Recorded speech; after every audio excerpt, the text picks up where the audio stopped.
থাইল্যান্ডের রাজধানী ব্যাংককে বিমস্টেক শীর্ষ সম্মেলনের সাইডলাইনে সাংরিলা হোটেলে গত 4 এপ্রিল ডক্টর মোহাম্মদ ইউনুস ভারতে অবস্থানরত সাবেক প্রধানমন্ত্রী শেখ হাসিনাকে ফেরত দেওয়া, সেখান থেকে উস্কানিমূলক বক্তব্য প্রচার, গঙ্গার পানি চুক্তি নবায়ন, তিস্তা পানি বন্টন চুক্তি এবং সীমান্তে হত্যা কমিয়ে আনার বিষয়ে দেশটির প্রধানমন্ত্রী নরেন্দ্র মোদীর দৃষ্টি আকর্ষণ করেছেন।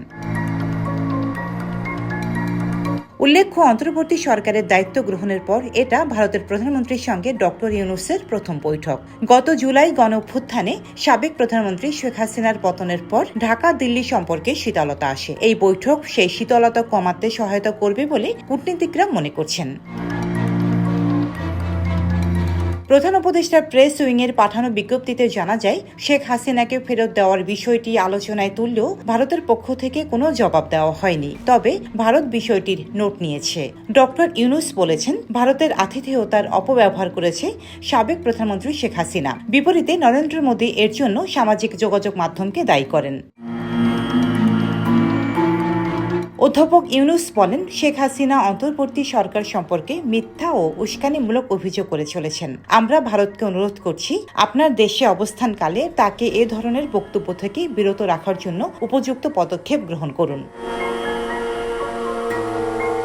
বৈঠকে প্রধান উপদেষ্টা বলেন, বাংলাদেশ ভারতের সঙ্গে তার সম্পর্ককে গভীরভাবে মূল্য দেয়। দুই দেশের গভীর বন্ধুত্ব, পরস্পর সম্পর্কিত ইতিহাস, ভৌগোলিক নৈকট্য এবং সাংস্কৃতিক সখ্যর উপর প্রতিষ্ঠিত। 1971 সালে আমাদের সবচেয়ে কঠিন সময়ে ভারত সরকার ও জনগণের অটল সমর্থনের জন্য বাংলাদেশ কৃতজ্ঞ।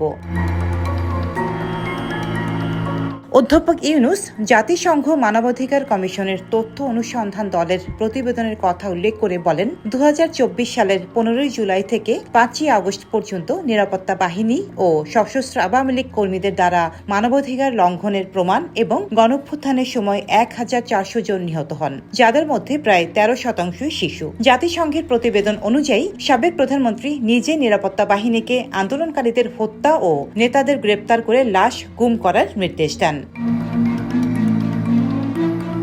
প্রসঙ্গত, ভারতের পররাষ্ট্র সচিব বিক্রম মিস্ত্রি বলেন, শেখ হাসিনার প্রত্যর্পণ প্রশ্নে আলোচনা হয়েছে।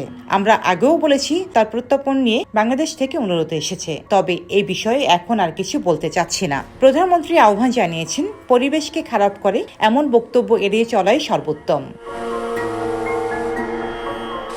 উল্লেখ্য, বৈঠকে বাংলাদেশের পররাষ্ট্র উপদেষ্টা মোহাম্মদ তৌহিদ হোসেন, প্রধান উপদেষ্টার high representative doctor Khalilur Rahman, ভারতের পররাষ্ট্রমন্ত্রী এস জয়শঙ্কর এবং জাতীয় নিরাপত্তা উপদেষ্টা অজিত দোভাল সহ জ্যেষ্ঠ কর্মকর্তারা উপস্থিত ছিলেন। রোজিনা বেগম, দেশকাল নিউজ।